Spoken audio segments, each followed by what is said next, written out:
پاک صلی اللہ علیہ وسلم کے مدینے آنے سے پہلے ایک شخص تھا، عبداللہ بن ابی سلول اس کا نام تھا۔ تو مدینے والے لوگ اس کو اپنا پیشوا مانتے تھے، اوس بھی خزرج بھی، اس کی تاج پوشی بھی کی، بڑی اس کی منتا تھی۔ جب حضور آ گئے تو اس کا کاروبار بند ہو گیا۔ اب لوگ یہ نہیں سمجھتے کہ میں غلط ہوں، لوگ کسی کے مفادات کو ٹھیس پہنچتی ہے تو مخالفت کرنے لگ جاتا ہے۔ اب اس کے حالات جب خراب ہوئے تو اس نے پتہ کیا کیا، جھوٹ موٹ کا کلمہ پڑھ لیا۔ سمجھ آ رہی ہے باتوں؟ جھوٹ موٹ کا، اور منافقوں کا ایک ٹولہ اس نے تیار کر لیا جس کا قرآن مجید نے سورہ منافقون میں ذکر کیا۔ ایک جنگ کا موقع تھا، نبی پاک صلی اللہ علیہ وسلم تشریف لے گئے تو عبداللہ بن ابی سلول بھی چلا گیا۔ حضرت عمر فاروق رضی اللہ تعالیٰ عنہ کے ایک غلام تھے، وہ پانی لینے کنویں پہ گئے۔ ادھر سے انصار میں سے، چونکہ حضرت عمر کے غلام مہاجر تھے، انصار میں سے ایک شخص پانی لینے پہلے سے آیا ہوا تھا۔ پانی بھرنے میں کوئی اختلاف ہو گیا، جھگڑا ہو گیا، مار کٹائی تک نوبت آ گئی۔ حضرت عمر کے غلام نے کچھ چیز مار دی، اس شخص کو زخمی ہو گیا۔ اس نے پکارا، عبداللہ بن ابی سلول نے سمجھا کہ موقع اچھا ہے، دوڑا ہوا آیا اور آ کر اس نے کہا، انصار مدینہ بھاگ کے آؤ، جلدی آؤ، اور بڑے غلط جملے استعمال کیے۔ کہنے لگا اگر ان لوگوں کو تم اپنا بچا کچا کھانے کو نہ دیتے مہاجروں کو تو آج یہ تمہارے سر پہ نہ بیٹھتے۔ معاذ اللہ، ایسی باتوں پہ کہا کرے، بولے یہ روزمرہ کی گفتگو میں عادت بنائیں، کوئی ایسی بات کرنی ہو تو معاذ اللہ استغفر اللہ کہہ کے کرنی چاہیے۔ اس نے کہا کہ معاذ اللہ اب ان کو بچا کچا نہ دیں تو یہ ہمارے سر پہ نہ بیٹھتے۔ شور کیا اس نے۔ ہمارے ہاں بھی سیانے بندے پنچایت کے لوگ وہ کہتے ہیں تو اس برادری کے بچے سے ہی مار کھا ہے، پتہ ہی نہیں چلا، جا اسے مار کے آ، سر پھاڑا، یہ کار پھوڑ دے اس کا سر، اور دیکھ میں دیکھ لوں گا بعد میں جو ہوگا۔ یہ عقل مند لوگوں کے مشورے نہیں، یہ جاہل لوگوں کے مشورے۔ ناراض نہ ہونا، پر یہ نبی پاک صلی اللہ علیہ وسلم نے فرمایا ہے، حضور کا فرمان ہے۔ یہ کن لوگوں کا کام ہے؟ بول کے بتائیں، بول کے۔ پڑھے لکھے سیانے بندے اس طرح کے مشورے یہ بالکل نہیں دیتے، جاہلوں کا کام۔ پکارا، مہاجر سارے اکٹھے ہو گئے، انصار سارے آ گئے، اور جب انصار آئے تو مہاجرین کو بھی پکارا، مہاجر بھی آ گئے۔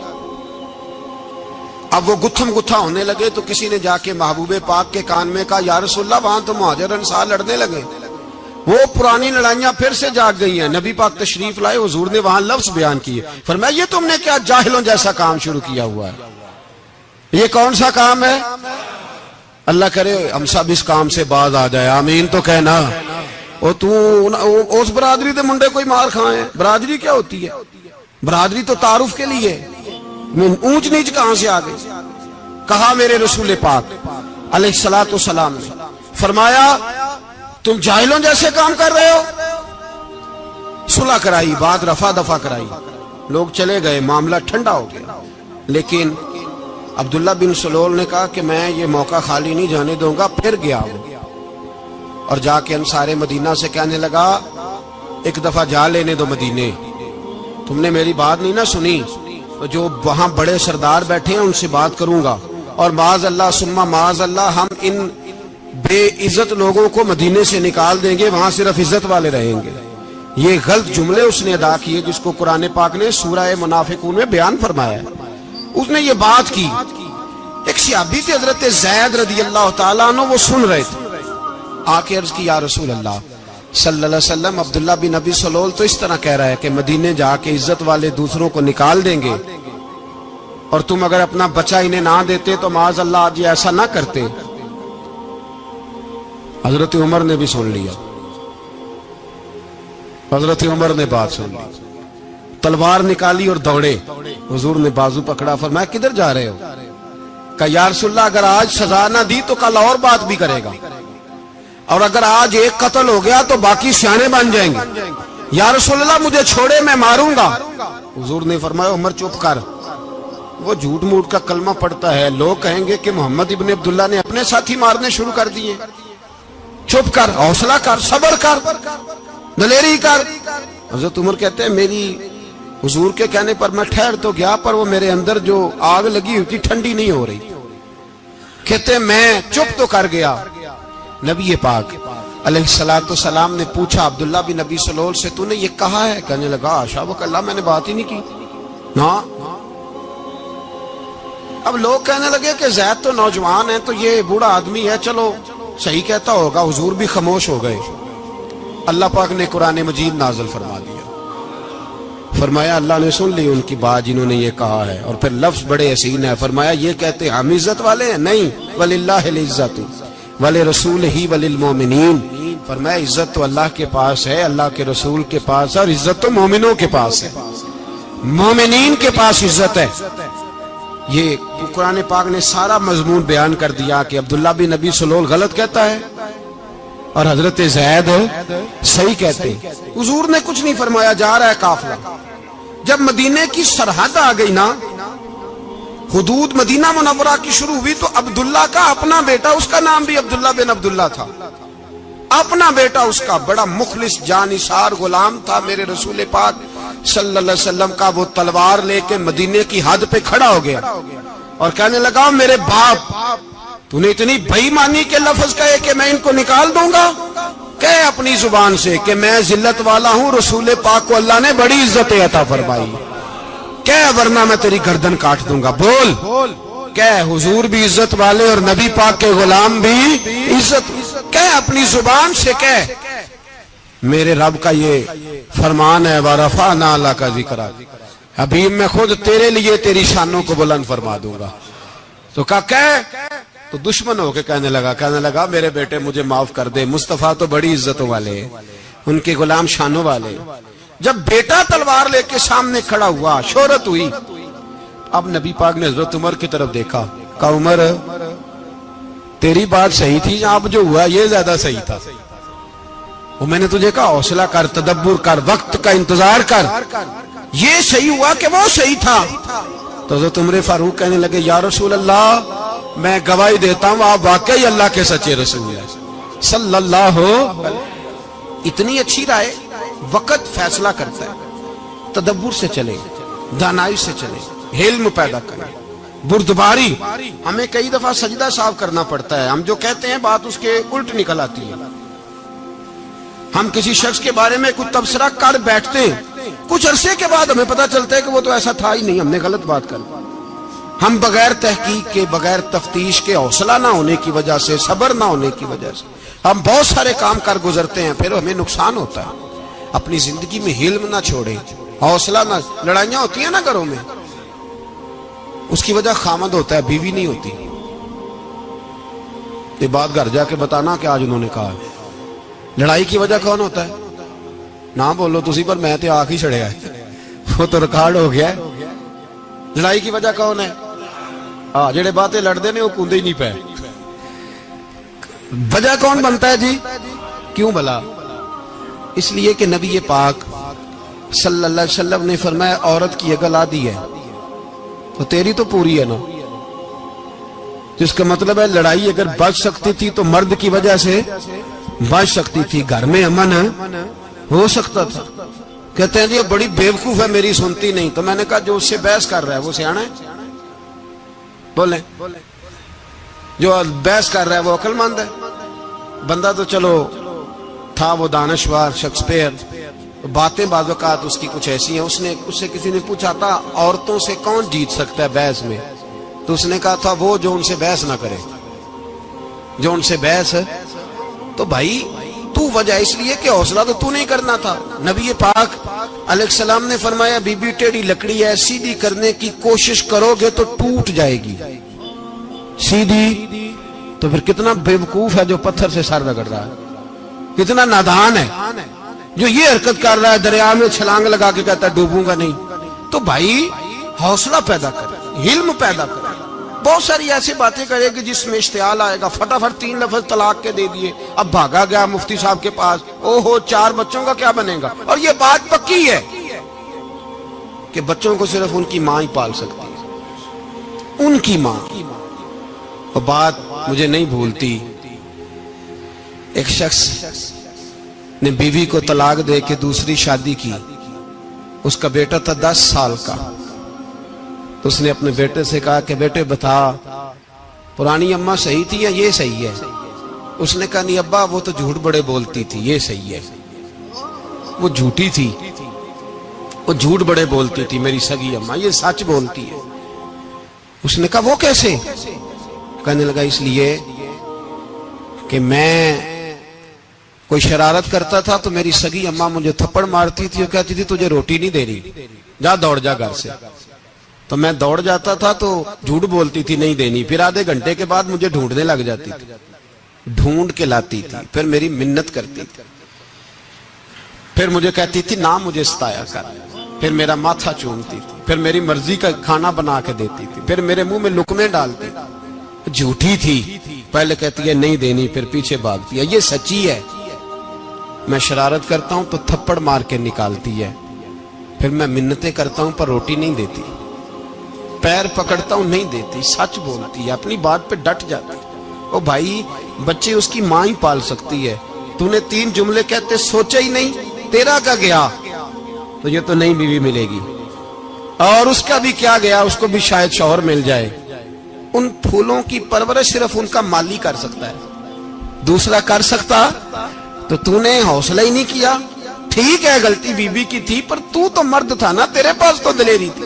فٹافٹی 3 طلاق کے جملے کہہ دیے. اور میرے رسول پاک علیہ السلام نے فرمایا جائز کام بڑے ہیں پر طلاق جائز تو ہے پر میرے رب کو پسند نہیں، اللہ کو پسند. تو نے مالی بگا دیا جس نے تیرے گھر کا باغ سینچنا تھا. تو بھائی یہ حوصلہ نہیں، درجنوں طلاقیں، 20 کیس، اور ابھی وہ شادی کے پورے کپڑے نہیں پہنے تو طلاق پہلے. اس کی وجہ یہ کہ حوصلہ نہیں، صبر نہیں، رضا نہیں، ہم احساس نہیں کرتے. اگر تو یہ سمجھ جائے کہ بس اللہ نے جو میرے لیے بہتر سمجھا مجھے دے دیا، صحیح ہے میری آزمائش ہے، کیا ہے کچھ ہے جو اس نے بہتر سمجھا مجھے اس نے، پھر تو سکھی ہو جائے، تیرے لیے جینا آسان ہو جائے، پھر تو بہت ساری پریشانیوں سے آزمائشوں سے دور ہو جائے. میرے نبی پاک علیہ السلام نے ہمیں حوصلہ کرنے کا حکم دیا، دلیری. 2-3 سال شاید پچھلے سال یا اس سے پچھلے سال حج کے موقع پہ نا ہمارے پاکستان میں تو بڑے بڑے انوکھے واقعات ہوتے ہیں. سننے سے کیا میں کہتا ہوں وہ عبرت کے لیے ہوتے ہیں. جعلی ویزے لگوا دیے حج کے کسی ایجنٹ نے، اللہ کے مہمانوں کو بھی لوگ لوٹ لیتے ہیں. جعلی ویزے لگوا دیے، اور مزے کی بات یہ ہے کہ پاکستانی ایئرپورٹ سے گزر بھی گئے وہ ویزے والے، اور احرام باندھے لوگ جدے پہنچ گئے. 4 آدمی تھے، انہوں نے ویزا دیکھا تو کہا نکلی، آپ کو واپس جانا پڑے گا. اگلی فلائٹ سے وہ لوگ واپس آئے. آپ مجھے بتائیے ان کی جب وہ چھوٹے چھوٹے کلپ آئے، میڈیا نے ان کی باتیں سنی تو ان کے آنسو نہیں تھمتے تھے. ایک آدمی احرام باندھ کے گیا ہے، معمولی سمجھتے ہیں آپ؟ میرے جیسا غریب آدمی کبھی اس نے ارادہ کیا اور مدینے جانے کا لیٹ ہو جائے تو کلیجہ پھٹنے کو آتا ہے. کچھ مجبوریاں پیروں میں آ جائے، نہ جا سکے تو پتہ نہیں کتنی توبہ کرنے کو دل کرتا ہے کہ کہیں غلطی تو نہیں ہو گئی، کوئی ایسی بات تو نہیں نکل گئی. یقین کریں طبیعت پریشان ہو جاتی، یار کوئی ایسا کام تو نہیں ہوگا جس کی وجہ سے یہ بات ہوئی. 4 آدمی لوٹ آئے، حالات خراب ہو گئے، لوگ رو رو کے قصے سناتے تھے. لیکن میرے رسول پاک علیہ السلام کا حوصلہ دیکھو. حضور کعبے کا بھی کعبہ، حضور مالک، حرم کے مالک مطلق، جن کے صدقے اللہ نے کعبہ کو بیت اللہ بنایا. حاجیو آؤ شہنشاہ کا روضہ دیکھو، کعبہ تو دیکھ چکے اب کعبے کا بھی کعبہ دیکھو. حضور 1400 صحابہ کو لے کے گئے عمرہ کرنے. مقام حدیبیہ پر پہنچے تو کافروں نے روک لیا، ہم عمرہ نہیں کرتے. تو اور میں خادم اور جو وارث و مالک ہیں 1400 صحابہ، ہم نہیں عمرہ کرنے دیتے، واپس جائیے. صلح لکھی جا رہی ہے. صلح کی شرطیں کیا ہیں؟ مکے سے کوئی آدمی غلطی سے بھی مدینے چلا گیا، مکے کا آدمی، تو مسلمان اگر ان کے ظلم سے تنگ آ کے، مکی مسلمان کافروں کے ظلم سے تنگ آ کے مدینے چلا گیا تو مدینے والے واپس کریں گے. اور اگر مدینے سے کوئی شخص غلطی سے بھی مکے چلا گیا تو مکے والے واپس نہیں کریں گے. اتنی سخت شرائط. حضرت عمر غصے سے کانپنے لگے, صحابہ پریشان ہیں, پر میرے رسول پاک نے صبر دکھایا, حوصلہ, تدبر. یہ تدبیر ہے, صبر ایک بہترین تدبیر ہے, اگر کوئی اپنائے تو بہترین طریقہ ہے. حضور نے فرمایا ہمیں منظور ہے, صلح کرو. اور اتنا سخت حکم ہے, کہنے لگے 1400 احرام والے واپس جائیں, بعد میں آنا, اس وقت نہیں عمرہ کرنے دیں گے. میرے نبی پاک علیہ السلام, مجھے بتاؤ, مجھے اور آپ کو دکھ ہوتا ہے تیاری ہو تو پروگرام رہ جائے, تو اگر احرام باندھا ہو اور اللہ کے رسول نے بندھوایا ہو تو حضور واپس لوٹنے لگے تو کتنی تکلیف کی بات ہے. حضور نے فرمایا چلو آئندہ آئیں گے. معاہدہ لکھا جا رہا ہے, حضرت علی معاہدہ لکھ رہے ہیں, لکھو محمد الرسول اللہ صلی اللہ علیہ, محمد الرسول اللہ صلی اللہ علیہ وسلم اور قریش مکہ کے بیچ معاہدہ. یہ تحریر لکھی جا رہی تھی تو ابو سفیان بول پڑا, کہنے لگا جی ہم محمد الرسول اللہ نہیں نکلنے دیں گے معاذ اللہ, یہی تو ہمارا جھگڑا ہے. اگر آپ کو رسول اللہ مان لیا تو پیچھے رہ کیا گیا, محمد ابن عبداللہ لکھیں. حضور نے حضرت علی سے فرمایا رسول اللہ کاٹ کے محمد ابن عبداللہ لکھو. حضرت علی لکھ رہے تھے, محمد رسول اللہ لکھا تھا, فرمایا رسول اللہ کاٹ کے محمد ابن عبداللہ لکھو. تو حضرت علی کہنے لگے حضور مجھے یہ لفظ کاٹنا نہیں آتا, حضور مجھے یہ لفظ کاٹنا. کسی صحابی نے اعتراض نہیں کیا کہ لکھنا آتا تھا, کہا مجھے کاٹنا. حضور نے دوبارہ کہا علی کاٹ دو. کہا یا رسول اللہ مجھے یہ لفظ کاٹنا نہیں آتا. میرے حبیب نے تیسری دفعہ کہا علی کاٹو. تو شیر خدا نے قلم چھوڑا, ہاتھ باندھے اور کھڑے ہو کہنے لگے محبوبہ مجھے تیرے قصیدے لکھنے آتے ہیں, کاٹنے کوئی نہیں آتے. میں مجبور ہوں, مجھ سے نہیں ہوتا, کوشش کرتا ہوں, نہ قلم اٹھتا ہے نہ ہاتھ چلتا ہے. میرے حبیب پاک نے قلم پکڑا اور لفظ رسول اللہ خود کاٹ کے محمد ابن عبداللہ کرایا. بھائی وقت گزر گیا, صلح ہو گئی. یہ تدبر, یہ حوصلہ, یہ تدبیر میرے نبی نے فرمائی. اب تو 1400 کو مکے نے نہ داخل ہونے دیا, لیکن ایک سال ہی گزرا, تھوڑا ہی وقت گزرا, میرے رسول پاک 10,000 کو لے کے مکے میں داخل ہو گئے. 10,000. اس نے فائدہ دیا. حکمت کیا تھی, تدبر کیا تھا؟ قریش روز لڑائی کرنے آ جاتے تھے, تبلیغ ہی نہیں کرنے دیتے تھے. ان سے صلح ہو گئی تو نبی پاک نے کیسر کو خط لکھا, کیسر روم کو, ہرکل کو. دور دراز تبلیغ پھیل گئی, مسلمان 100,000 سے زیادہ ہو گئے. ان کی طرف سے اب وہ لڑائی بند ہو گئی. میرے حبیب پاک علیہ السلام کے حوصلے نے کمال دکھایا, اس تدبیر نے فائدہ دیا امت مسلمہ کو. 10,000 کا لشکر لے کے حضور کعبے میں داخل ہوئے. کل جو ابو سفیان کہتے تھے نا محمد رسول اللہ لکھنے نہیں دوں گا, آج وہ خود کہہ رہے تھے اشہد ان لا الہ الا اللہ واشہد ان محمد رسول اللہ صلی اللہ علیہ. کل جو کہہ رہے تھے کہ میں یہ لفظ نہیں لکھنے دوں گا, آج ابو سفیان کی حویلی میں لاکھوں لوگ, ہزاروں لوگ بیٹھے تھے اور سارے کہہ رہے تھے محمد الرسول اللہ, محمد الرسول اللہ, محمد الرسول اللہ صلی اللہ علیہ وسلم. میرے محبوب کی تدبر نے, فقاہت نے, اور پھر کمال ہوا. 1400 کہاں اور 1,44,000 کہاں, 1400 کہاں اور 1,44,000. 1400 کو نہیں جانے دیا عمرہ کرنے, میرے رسول پاک 1,44,000 کو لے کے حج کرنے چلے گئے. حضور نے حج کیا, ہر طرف لبیک لبیک کی صدائیں بلند ہوئی. یہ میرے نبی پاک کا تدبر ہے, حوصلہ ہے. اگر وقتی طور پہ حوصلہ کر جاؤ گے, دلیری کر جاؤ گے, آنے والا وقت آسان ہو جائے. حوصلہ نہیں, صبر نہیں, سکون نہیں, 2-4 باتیں, یہاں تک کہ لوگ ابا جی کی بات برداشت نہیں کرتے, ایسے جملے کہہ دیتے ہیں جو دوبارہ پلٹ کے نہیں آتے. ماں کو لفظ نہیں بولتے, باپ کی روح تک چھلنی کر دیتے ہیں وہ جملے. لیکن لوگ اس وقت حوصلہ کرنے, اور ہم پنجابی لوگوں نے تو گنجائش ہی بڑی دے دی ہے. کہتے ہیں بچہ ہے جے, ایک ہی ہے, ایک میں حوصلہ کرے کی ہے ماشاءاللہ. تو اگر جوان ہو گیا تو کہتے ہیں گرم خون ہے, مکہ کب. اگر بوڑھا ہو گیا تو کہتے ہیں بوڑھوں میں حوصلہ نہیں ہوتا, نہ بچے میں نہ تو کس میں حوصلہ ہوگا؟ بولے کسی میں بھی نہیں. چھٹی سب کو فتویٰ مل گیا نا, یہ بچہ ہے جی, ابھی یہ تو بچہ ہے, آپ تو سیانے بیانے ہیں, یہ بچہ ہے. کمال ہو گئی ہے بھائی, کیا مطلب ہے بچہ ہے؟ بچے کو سارا پتہ ہے, ہر چیز اسے آتی ہے, حوصلہ کرنا ہی نہیں آتا. اور پھر کہہ دیا وہ تو گرم خون ہے. وہ کیا بات کرتے ہو, گرم خون؟ ابے کے گلے پڑ گیا گرم خون, اس کو کھڑا کرو نا ایس پی کے سامنے اور اس کو مار تھپڑ اس کے منہ پہ, تیرے گرم خون کا پتہ چلے. غریب کے یہ گلے پڑ گیا, اس کو کھڑا کرو ایس ایچ او کے سامنے, پھر پتہ چلے گا خون کتنا گرم ہے. وہاں بالکل چپ ہے, بالکل خاموش ہے. اور گرم خون اس کا صرف اماں کے لیے, جلال صرف رہ گیا اگر غریب گھر کی بیٹی بیاہ کے لایا تو صرف اس کے لیے. کوئی ایسی بات نہیں, ہم بڑے سیانے, ہمارا غصہ بڑا سمجھدار ہے, ہمارا وہ گرم خون بڑا سیانا ہے. وہ جہاں دیکھتا ہے کہ معاملہ ہلکا ہے تو وہاں وہ گرم خون جلال میں, اور جہاں دیکھتا ہے کہ سامنے والا تگڑا ہے تو وہاں وہ گرم خون فوراً ٹھنڈا ہو جاتا ہے. حوصلہ پیدا کریں.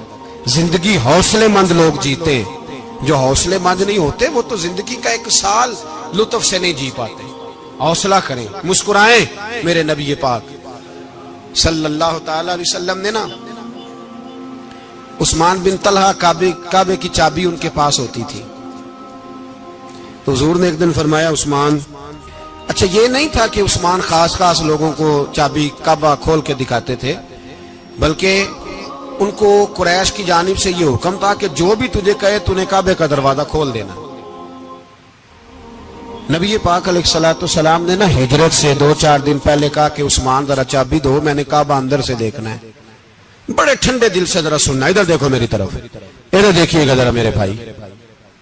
میں نے ایک بندے سے کہا یار پانی کی بوتل دینا دکاندار سے, ایک ہے اس نے کہہ دیا نہیں میرے پاس. اس بات کا کوئی غصہ بولیے, اور اگر وہ کہے سارے زمانے کو ملے گی آپ کو نہیں دینی, پھر بولیں میرا خیال ہے چپ کر کے ہنس کے آ جائیں گے, سوال ہی نہیں پیدا ہوتا. ہم کہیں گے مجھے نہیں نہ دینی, تو نے تو دکان اٹھا یہاں سے بند کاری سے. کیا مطلب ہے سب کو دینی ہے تجھے نہیں دینی, کیا معنی ہے اس کا؟ لے کے جاؤں گا, جھگڑا ہوگا, بحث کریں گے. عثمان بن طلحہ سے حضور نے فرمایا دروازہ کھولو, کعبہ دیکھنا ہے. عثمان کہنے لگا میں ساری دنیا کو دکھاؤں گا, آپ کو نہیں دکھاؤں گا. کتنی سخت بات ہے, پر قربان جائیں رسول اللہ کے حوصلے پہ صلی اللہ علیہ. عثمان کہتے ہیں میں نے یہ بات کی تو نبی پاک مسکرانے لگے, اور میں اچھا نہیں دینی, تو حضور نے نا مسکرا کے اور میری کمر پہ تھپکی دی, فرمایا اچھا یاد رکھنا یہ چابی میں تجھ سے لے لوں گا, اور جس کو میرا دل کرے گا میں اس کو دوں گا. عثمان کہتے ہیں روز رات کو نبی پاک کے یہ جملے میرے کانوں میں گونجتے تھے کہ حضور نے فرمایا. کہتے ہیں جس دن پتا چلا نا نبی پاک 10,000 کا لشکر لے کے آ رہے ہیں, تو ابو سفیان میٹنگیں کر رہے تھے, مکے کے سارے سردار تیاری کر رہے تھے, اور میرے کانوں میں ایک ہی لفظ تھا کہ حضور نے فرمایا میں چابی لے لوں گا, پھر جس کو میں چاہوں گا اسے دوں گا.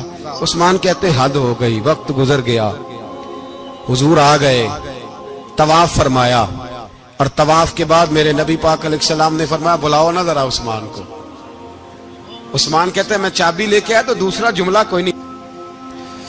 ساڈے نا کوئی بندہ مشورہ دے وے اودی نہ منیے, تے جے کام مونج ہو جے نا, جے جو نے مشورہ دیتا سی تے او نال ہی غوث پاک بن جاندا ہے. تینوں آکھیا سی نا, فوراً ہی داتا علی اجمیری ہو جاندا ہے.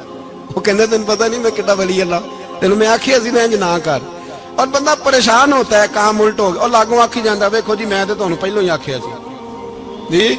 عجیب بات ہے, شیخ چلی کی طرح پیچھے پڑ جائے گا, میں نے تو پہلے ہی کہا تھا. او بس کر یار, اب تو خواجہ معین الدین اجمیری ہو گیا, بس کر. مشورہ ہی ہوتا ہے, کسی کا مل جاتا ہے اور کسی کا نہیں لیا جاتا. فوری طور پہ بندہ اٹھ کے نا تو ولایت کی 4تھی سیڑھی پہ چڑھ جائے گا, کہے گا میں تو ابدال وقت ہوں, میں قطب دورہ ہوں, میں نے تجھے کہا نہیں تھا. اب بس کر یار, کئی دفعہ مشورے صحیح ہوتے ہیں, کئی دفعہ صحیح. بولیے.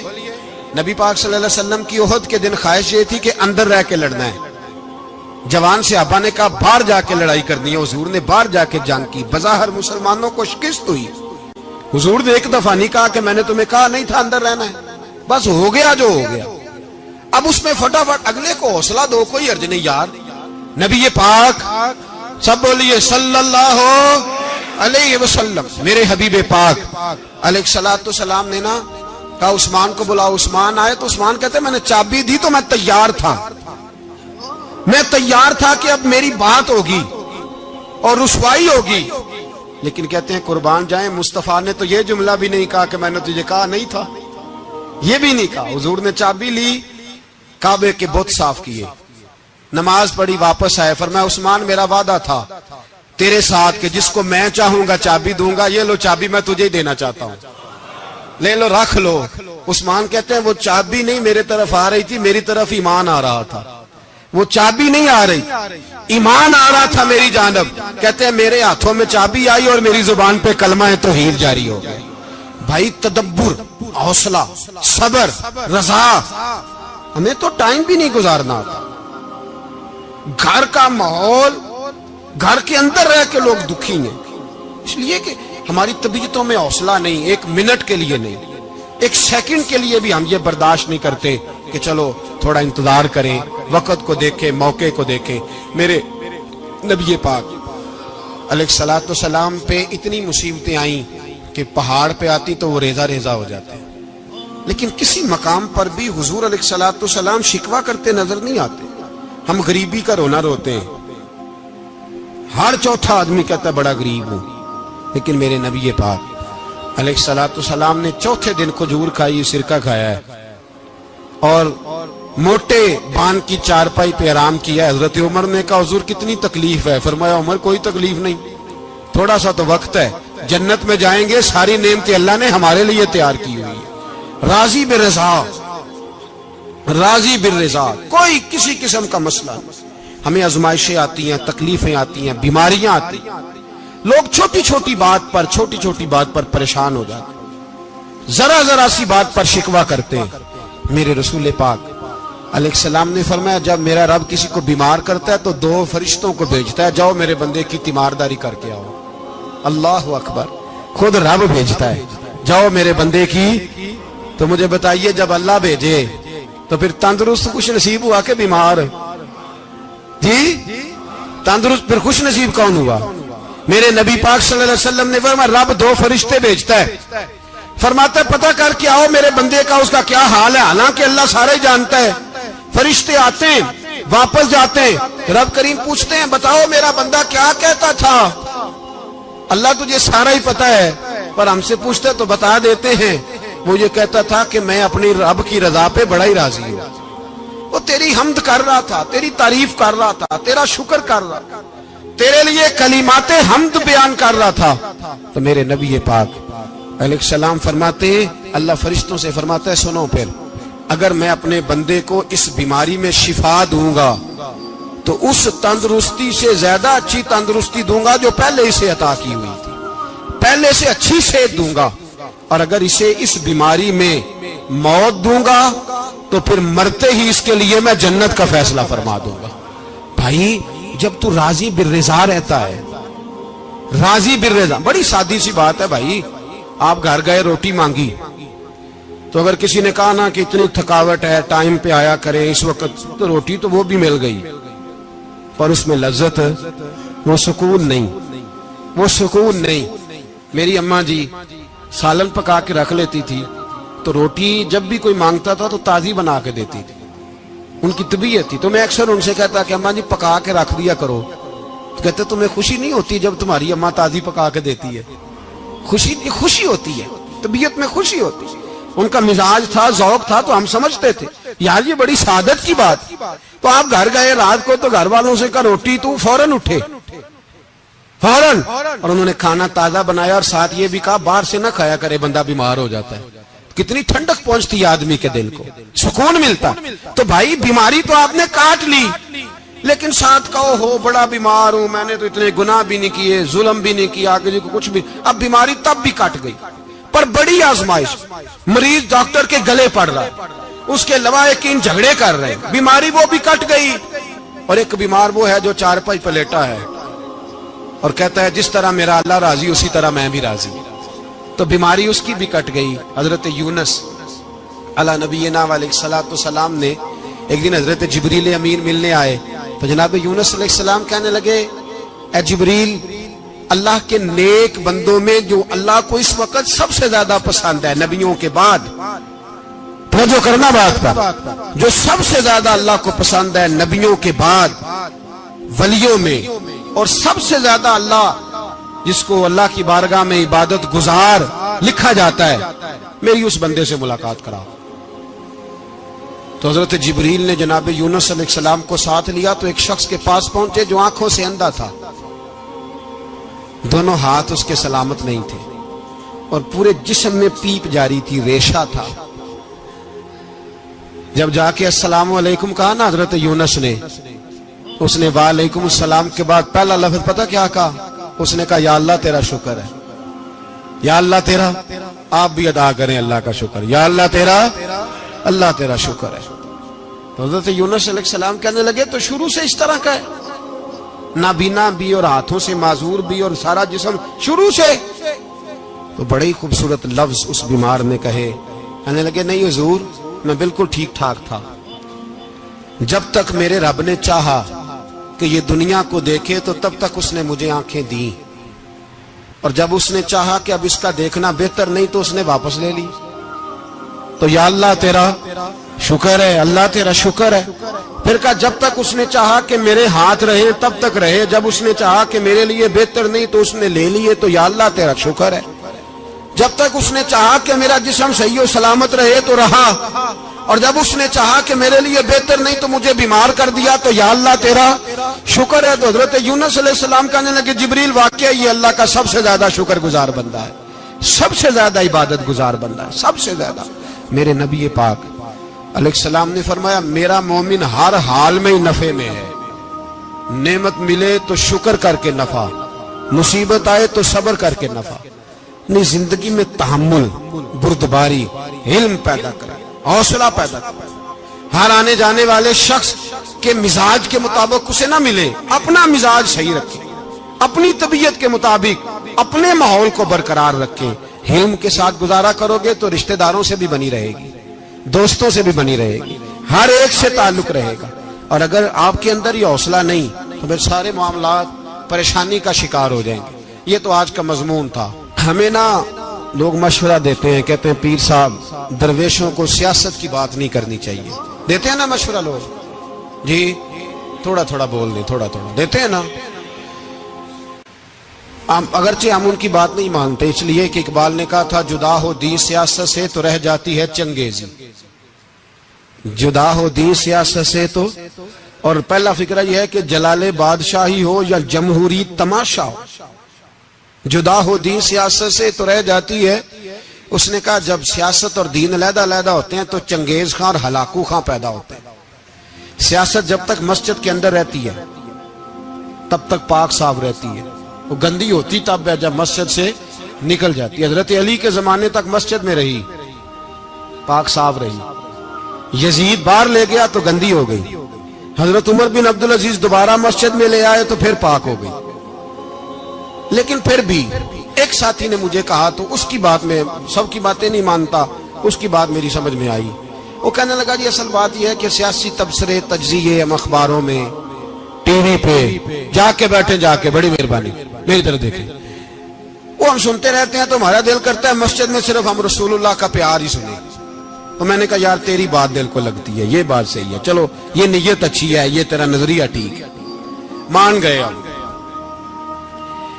میں چلا گیا دکاندار کے پاس اور میں نے اس کو جا کے کہا کہ گاڑی کا انجن کھولو، اس طرح کرو، اس طرح۔ اس نے کہا مولانا آپ جا کے نا گھر تو فقہ کی کتاب کھولیں، اس لیے کہ گاڑی کے انجن کے بارے میں آپ کو معلومات، یہاں اگر آپ نے یہ کام کرنا ہے تو اس کو پڑھیں، کسی استاد کے پاس ورک شاپ پہ آئیں، آپ کے ہاتھوں کو، منہ کو، چہرے کو مٹی لگے، دھواں لگے، گریس لگے، پھر آپ کو پتہ چلے گا انجن کیسے کھلتا ہے۔ صحیح کہہ رہا ہوں؟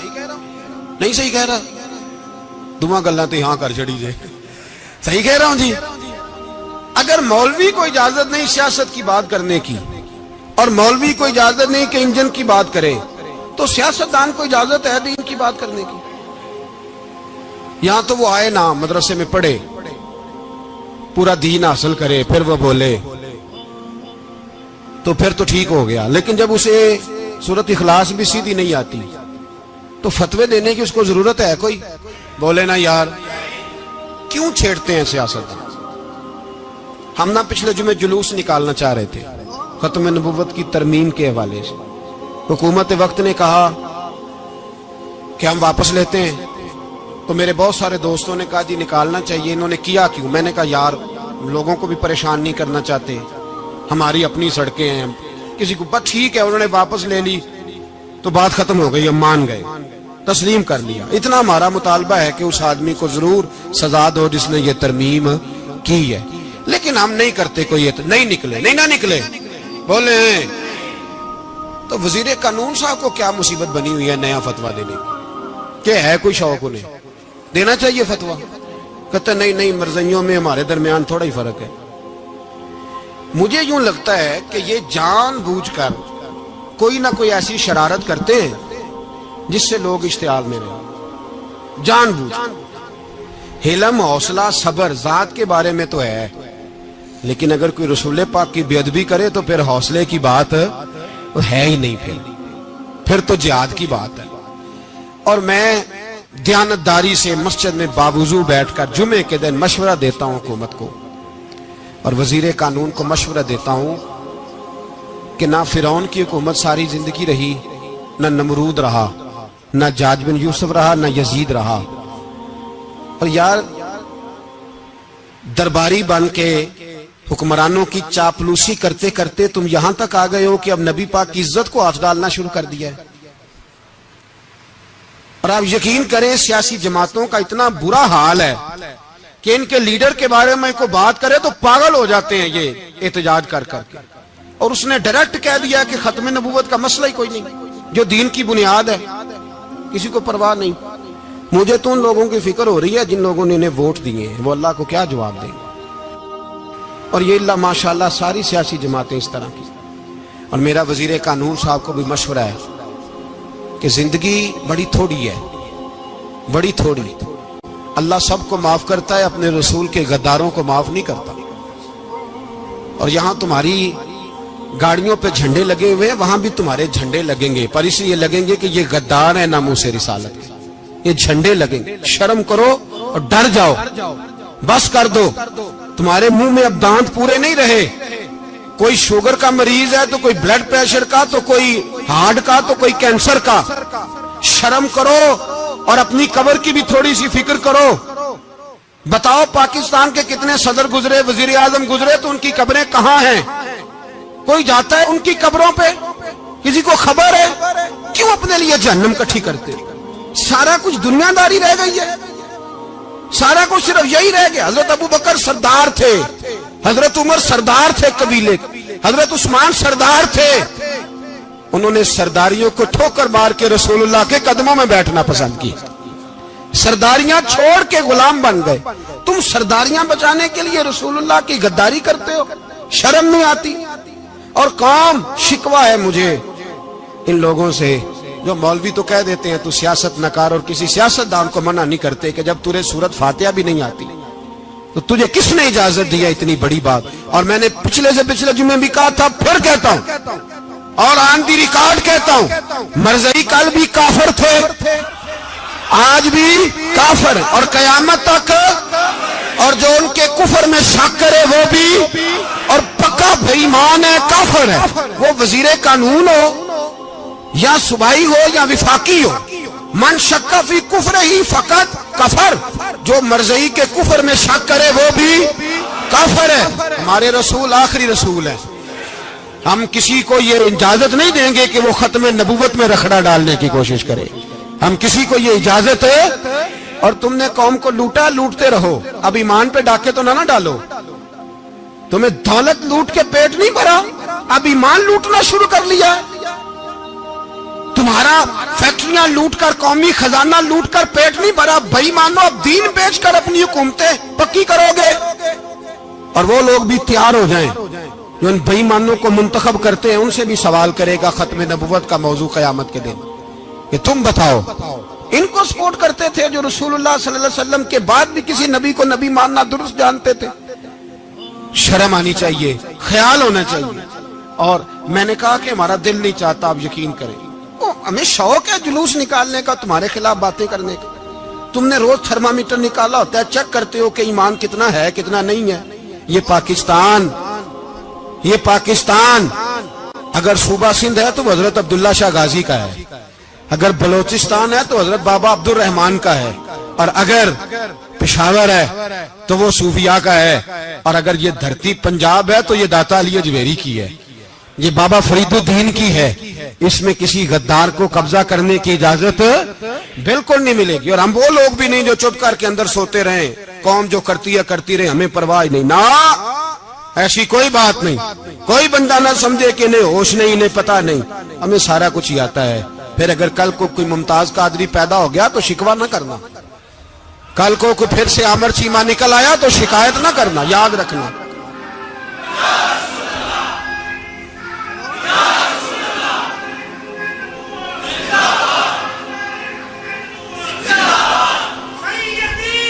تو میرے بھائی کھل کے بولے یا نبی رسول کے صلی اللہ. تو یہ مشورہ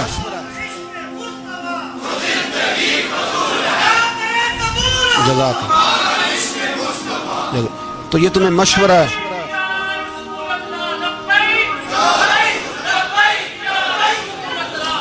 میری بات سنی، یاد رکھے. یہ لوگ بعد میں پچھتاتے ہیں، پھر مناظرے کراتے پھرتے ہیں اس نے صحیح کیا کہ غلط کیا، پھر انہیں ہوش آتی ہے بعد میں، پھر ان کے ہواری نکل نکل کے میدانوں میں دلیلیں دیتے ہیں.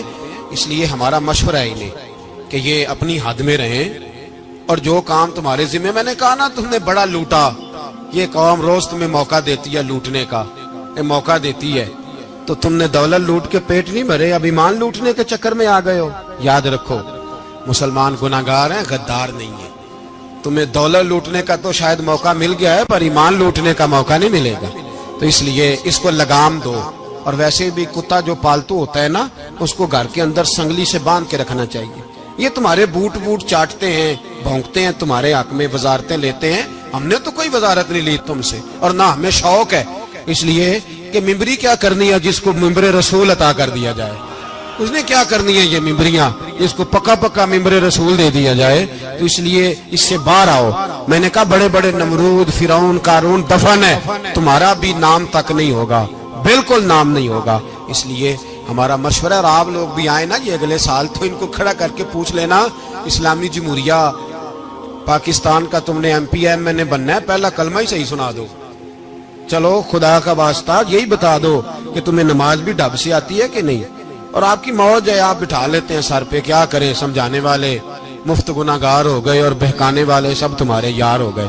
اس لیے یہ چھیڑتے ہیں جان بوجھ کے.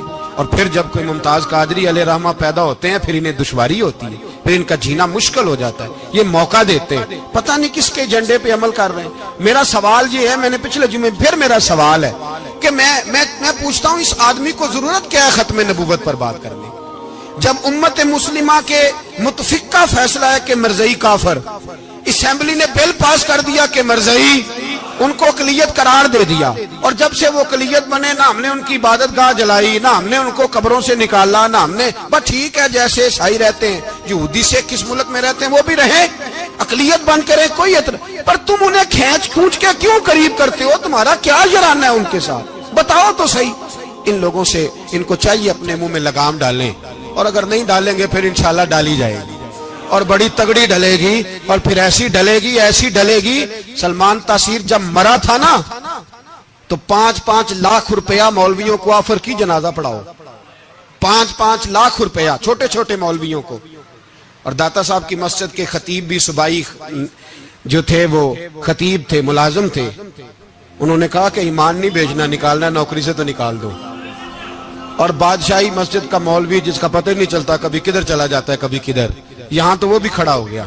اس نے کہا نا ایمان نہیں بیچنا.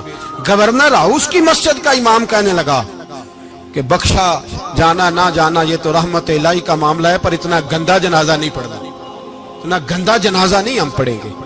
مرنے کے بعد تمہارے جنازے نہیں پڑھے جاتے، تمہاری قبریں خراب ہوتی ہیں. کدھر ہیں تمہاری دولتیں؟ اور وہ مولوی آج تک پتہ ہی نہیں کدھر گیا جس نے اس غلیظ کا گندا جنازہ پڑھایا. تو بھائی اپنی قبر اشر کو جب جہاں تمہارے جنازے نہیں پڑھے جا رہے تو وہاں تمہارا کیا حال ہوگا. اس لیے ان لوگوں کو چاہیے کہ اپنی زندگی اس طرح گزاریں کہ کچھ نہ کچھ منہ لے کے سرور کائنات کے پاس چلے جائیں, ورنہ ایسا نہ ہو کہ یہاں بھی پھٹکار اور وہاں بھی پھٹکار. اس لیے ہمارا مطالبہ ہے حکومت سے کہ شرم کرو اور ایسے بھائی مانوں کو, کالے ناگ جو تم نے بھرتی کی ہوئے ان کو نکالو, اور اگر تعریفیں کروانی ہو, تلوے چٹوانے ہو تو اندر کمروں میں ان سے چٹوا لیا کرو. ان سے کہو کہ یہاں ہماری نوکری کرو, باہر نکل کے رسول اللہ صلی اللہ علیہ وسلم کے دین کے بارے میں گفتگو نہ کرو. اس لیے کہ اللہ تبارک و تعالیٰ نے اس دین کے اندر بڑا حسن اور بڑا جذبہ رکھا ہوا ہے, بڑا وقار ہے. ہمارا مطالبہ ہے حکومت سے کہ ختم نبوت کے مسئلے پر کوئی سیاستدان گفتگو نہ کرے. آپ تائید کرتے ہیں اس بات کی؟ اس پر کوئی سیاستدان کوئی گفتگو. ہمارے پاس بڑے تماشے ہیں سیاست کرنے کو, باقی تماشوں پہ سیاست کرو.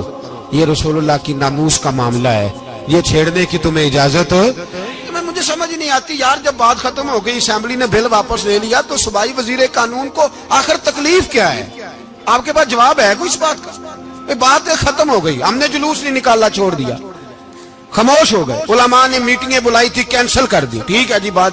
اب دوبارہ سے کیوں چھیڑتے ہو؟ پھر کہتے ہیں احتجاج ہوتا ہے, شور ہوتا ہے. تم خود ایسی حرکتیں کرتے ہو جس سے افراتفری پیدا ہوتی ہے. یہ ملک رسول اللہ کے نام پہ بنا ہے, اور قیامت تک یہاں وہی ہوگا جو میرے رسول پاک صلی اللہ علیہ وسلم کی رضا ہوگا, اور نبی پاک کے قانون کے خلاف کوئی قانون یہاں چل سکتا؟ اللہ ہمیں سمجھنے کی توفیق عطا فرمائے.